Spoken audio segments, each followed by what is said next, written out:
Good morning and welcome back to the lecture series on refugee migration and diaspora. Today we are going to talk about diaspora and cinema. So we are understanding the experiences of Indian diaspora through our reading of different films.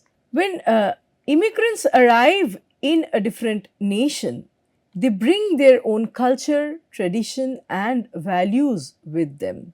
They are not transparent entities, they carry a baggage of their own values, their own histories, their own cultures, and legacies. And with that arise the chances of potential conflicts when two different cultures who are from very different understandings, very different trainings and backgrounds, and carrying very different perceptions, very different outlook, when they come together in contact, uh, it often results in conflicts, in differences. So, while discussing various facets of diaspora and migration, understanding the phenomena of culture clash, which can also be called as clash of culture and cultural clash between the immigrants and the host society, becomes crucial. So, we have to understand this phenomena of culture clash, cultural clash. What happens when two people, two groups of people who have undergone very different trainings, who have very different cultures, maybe different language, different religious backgrounds, when two such people come together, even the dressing habit, the food habit, as we will see in our films today in our discussion, when two people have very different habits, it could be food habits, eating habits, it results in misunderstanding leading to a potential conflict or clash. It can be defined as the conflicts, misunderstandings, or tension that arises from the interaction between cultures following different cultural cues. So, when two social groups understand very different cultural cues, different signs, different traditions, and understandings, it leads to a clash. Various factors can be responsible for culture clash, such as language barriers, religious differences, social customs, economic disparities, and political ideology. So, in this regard, in this context, I'm reminded of what Rola Bach says regarding myths and mythologies. The fact that the myths are all, structures, they are a number of significations that exist because of social sanctions, because a society has sanctioned certain practices, do they exist? It could be a football match, it could be the codes of behavior that we follow inside a church or in a wedding milieu. There is nothing natural about it. These are all man made, right? So Bach says that every human civilization make these myths, these mythologies appear as natural, whereas they are a series of significations that have been bestowed with meaning, that have been bestowed with significance through, a social consent, through a social consensus, right? These are all meta behavior, if we may call them. These are meta behavior, these are meta codes of behavior that a society follows, and each civilization has its own number of such mythologies, such behavior that they carry with them, that they pass down their generations. So, the Indian wedding may not be something similar to the African wedding, and that's where the conflicts arise.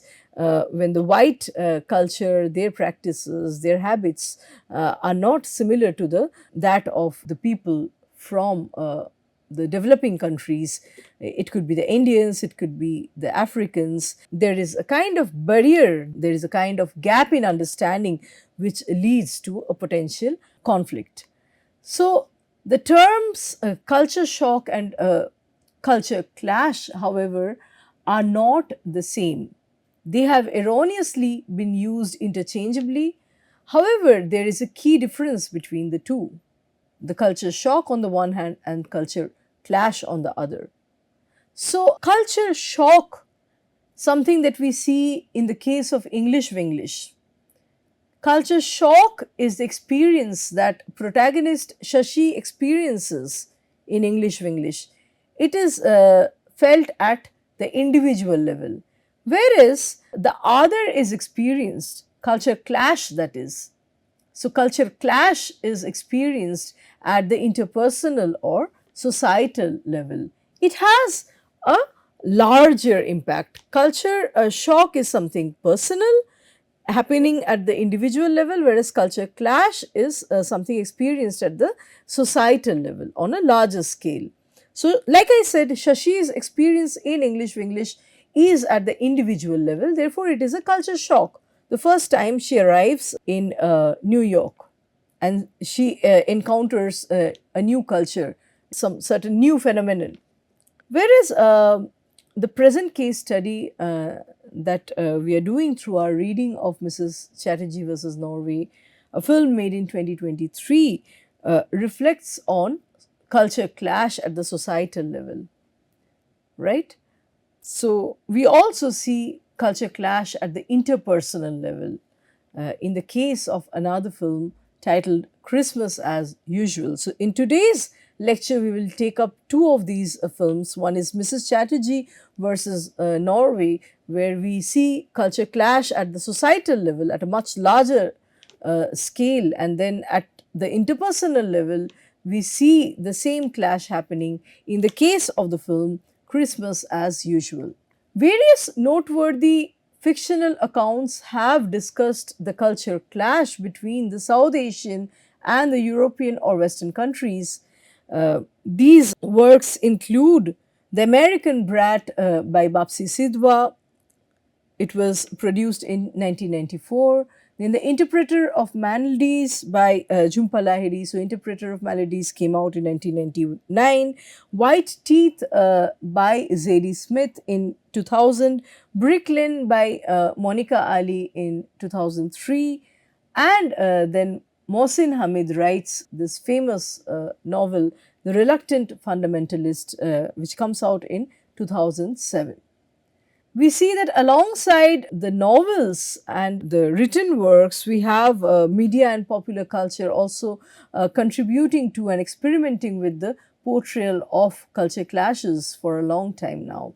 There are plenty of movies based on the theme of culture clash, such as The King and I, directed by Walter Lang, which came out in 1956, Lost in Translation by Sofia Coppola in 2003, Spanglish by James L. Brooks, which came out in 2004, Borat by Larry Charles in 2006, and You People by Kenya Barris in 2023. We also have graphic narratives, including American Born Chinese by Jean Luen Yang, that came out in 2006, and Persepolis by Marjane Satrapi, that came out in 2008. Movies that are focused on the culture clash between the Western culture and the South Asian diaspora include Bollywood Hollywood by Deepa Mehta, that came out in 2002, The 100 Foot Journey by Lasse Hallström in 2014, The Big Sick by Michael Showalter in 2017, and then the topic in hand, the text in hand that we have today, Mrs. Chatterjee versus Norway, which has been directed by Ashima Chibar, and it came out in 2023, as well as Christmas as Usual by Peter Holmsen, which came out in 2023. So, these last two works are going to be a part of our discussion today for today's lecture. One is Mrs. Chatterjee versus Norway, and then Christmas as Usual. Most of these narratives dealing with culture clash between the East and the West are inspired by real incidents of culture clash as it is common between the immigrants and the host societies.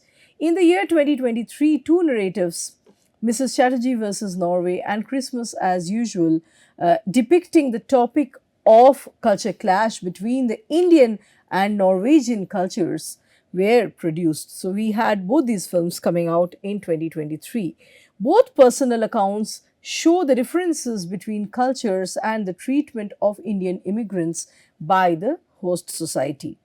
Mrs. Chatterjee versus Norway is a legal drama based on the real life story of Sagarika Chakraborty. So, homemaker in Norway has gone through the similar difficulties that have been depicted in the film. Her name is Sagarika Chakraborty. In the movie, we see protagonist Debika, played by Rani Mukherjee, and Anirudh Chatterjee, played by Anirban Bhattacharya, are Indian immigrant couple living in Stavanger, Norway.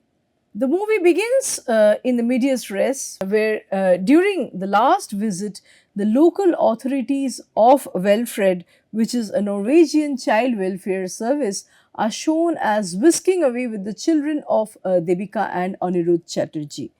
The plot revolves around the struggles of Mrs. Debika Chatterjee to, have a claim on her guardianship of her children. So the plot revolves around the struggles of Mrs. Debika Chatterjee to claim guardianship of her children. The two children that she has, one is the 5-year-old son Shubh, and then her daughter Shuchi in Norway, and later in India as well. So it's the story, it's a narrative about a mother, a parent who wants to reclaim her child from whom she has been, separated, from whom she has been detached. So the child has been snatched, the children have been snatched away from Debika Chatterjee, and the entire movie is about her struggle, the challenges and the difficulties that she faces, the legal difficulties that she faces in the course of claiming her children back.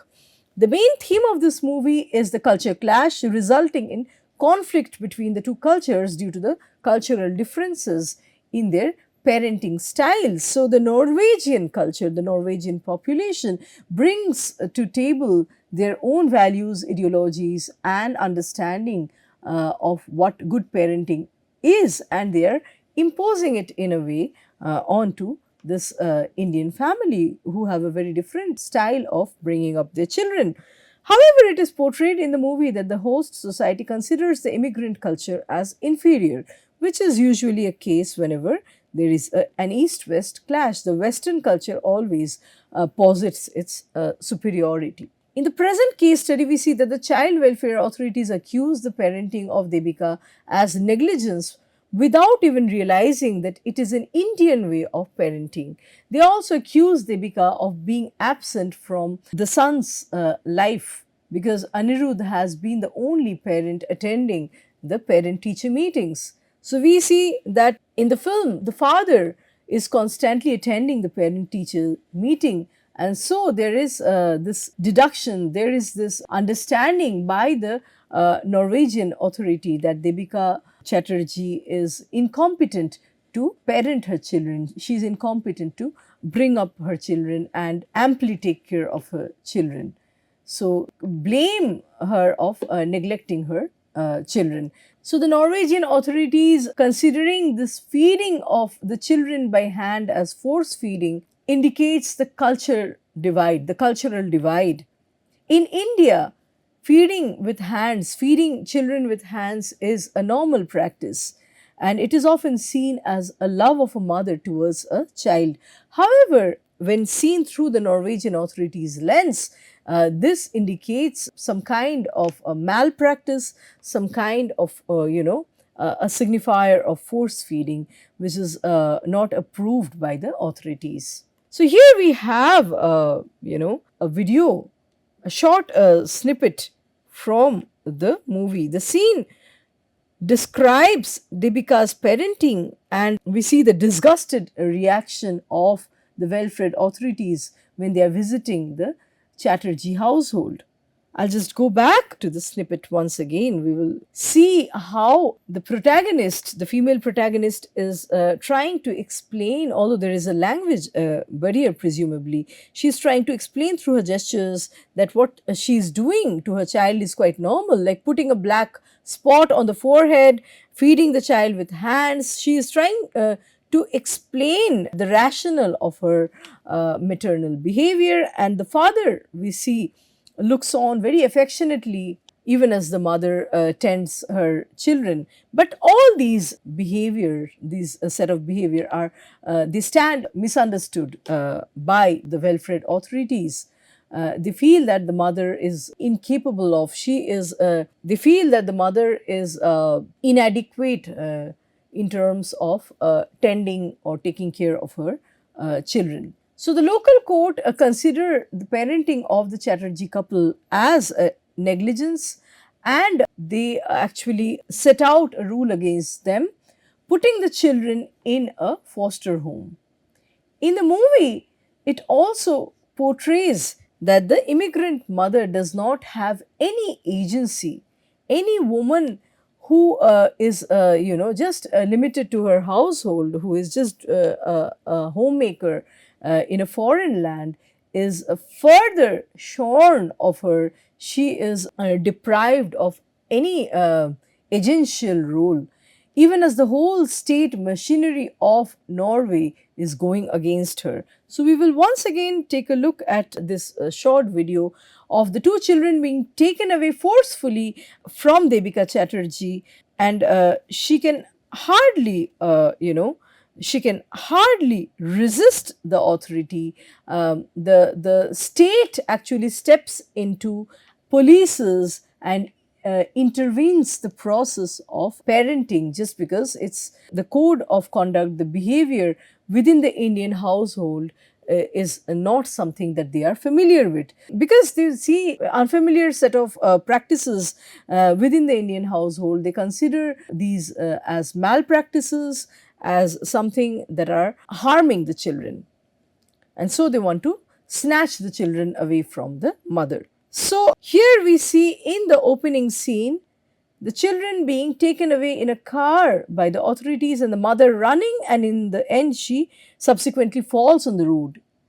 It is depicted that the Norwegian authorities are whisking away with the children without consent or consultation of the parents, and the mother Devika runs after the car and she subsequently falls on the road. So, on meeting an Indian politician, Mrs. Vasudha Kamath, Devika appeals to the Indian government to interfere in this matter. She appeals to an Indian politician, Vasudha Kamath, to, intervene in this matter and bring back her children. She believes that the Norway government officials consider the Indian culture as inferior to their own. To quote, they think they are a rich country and their culture is the best, and we are from poor country with no culture, unquote. So, Deepika in a way suggests that her domestic affairs are personal and a reflection of her own home country's culture, what she has been trained, the kind of history, the kind of legacy, the kind of, heritage that she comes from. And in turn, she asks what would have happened if the Indian government had confiscated a white child, if the Indian government had snatched away and taken, a white child by force. Her statement reflects in politics, thereby intensifying the conflict between the Chatterjee family and the Norwegian state. Raja Ramanathan, who is also an immigrant, writes in his review that the message from the movie is starkly unequivocal. So, the message that the movie gives out is starkly unequivocal. Be like us if you want to live here or go back where you came from. This is the message that the movie is, kind of emanating vis-a-vis the white Norwegian culture. He further asserts that the integration policies of the Western world reflect the white man's burden to civilize the non-white immigrants. This movie closely depicts how a culture clash turns into a conflict, leading up to a legal proceeding, which is further politicized. The movie helps in understanding that before having any prejudice about a different culture, one should also get to know it.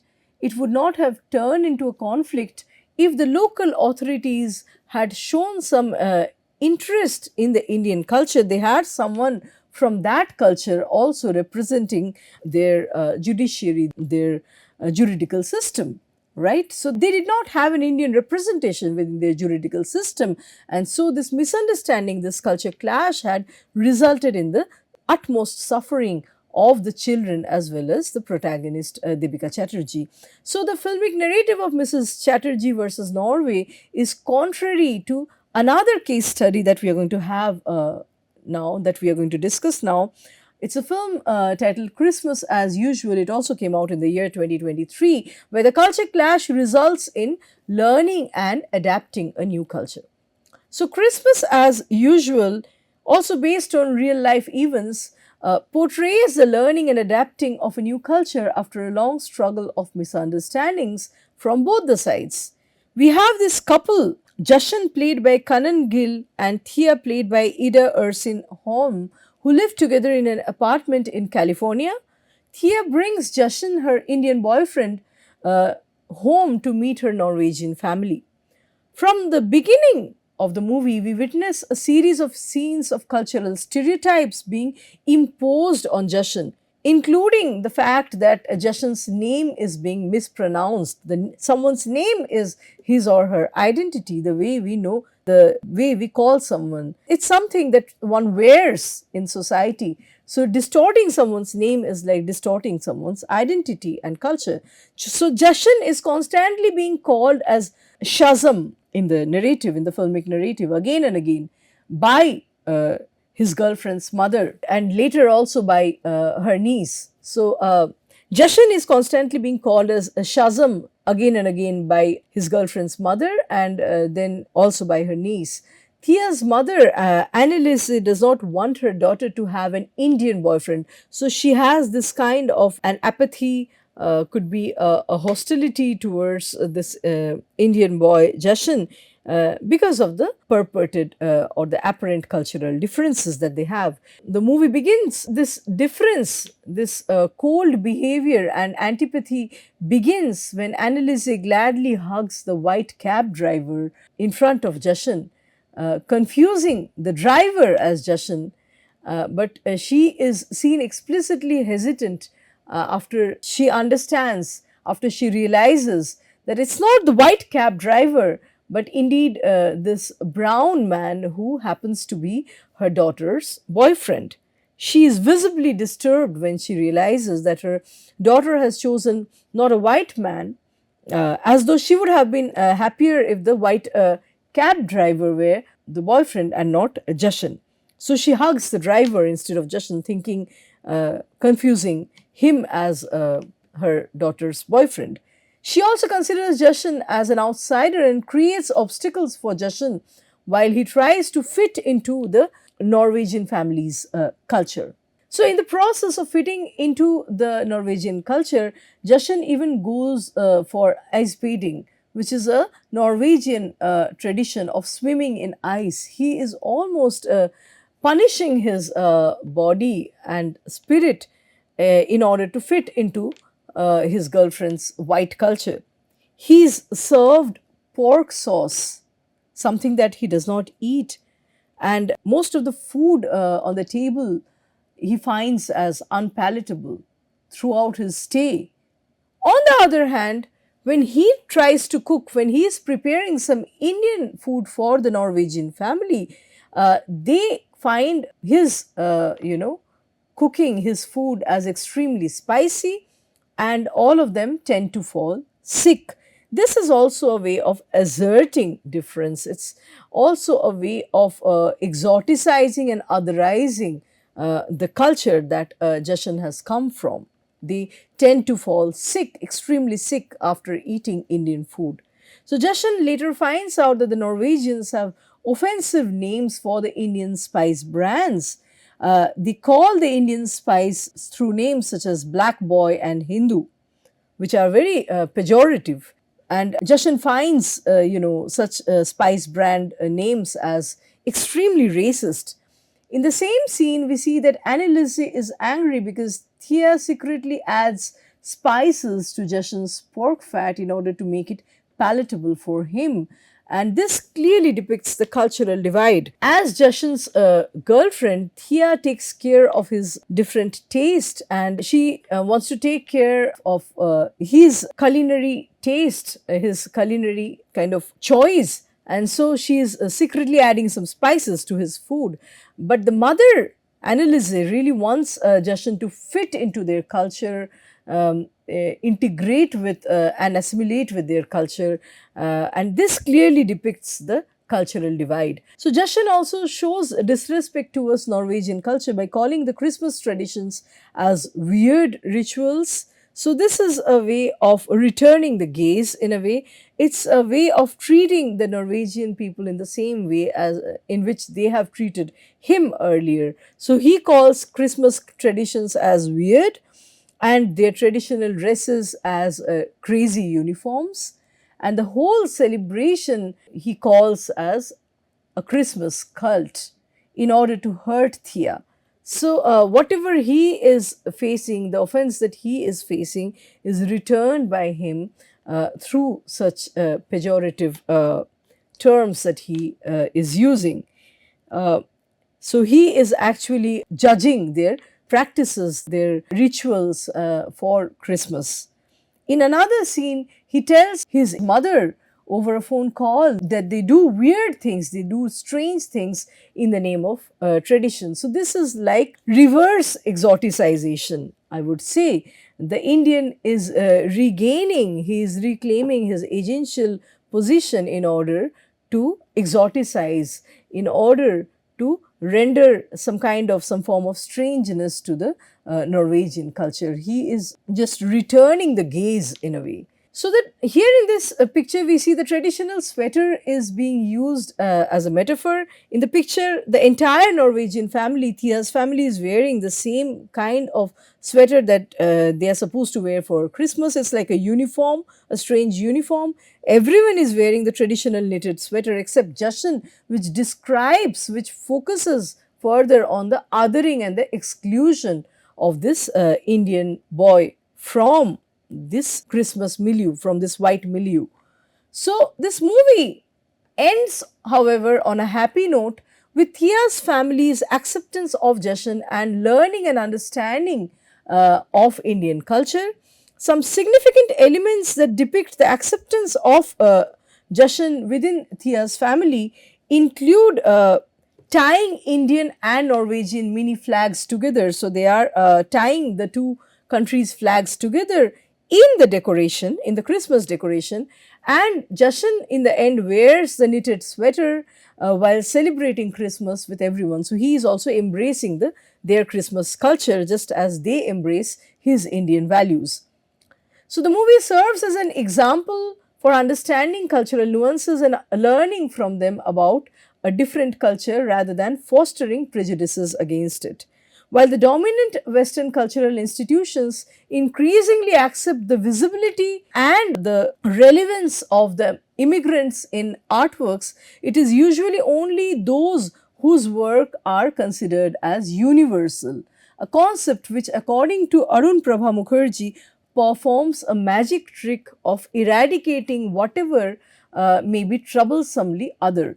So, only colored cultures depictions are welcome in the Western society only if they are very refined, if they are very streamlined, and if they completely expunge the questions of ideology, power, race, and class. So, such selective representation of immigrant artworks, where the cultures are shown, the non-Western cultures are shown in a very censored, streamlined, selective fashion, in a very refined manner, agreeable manner.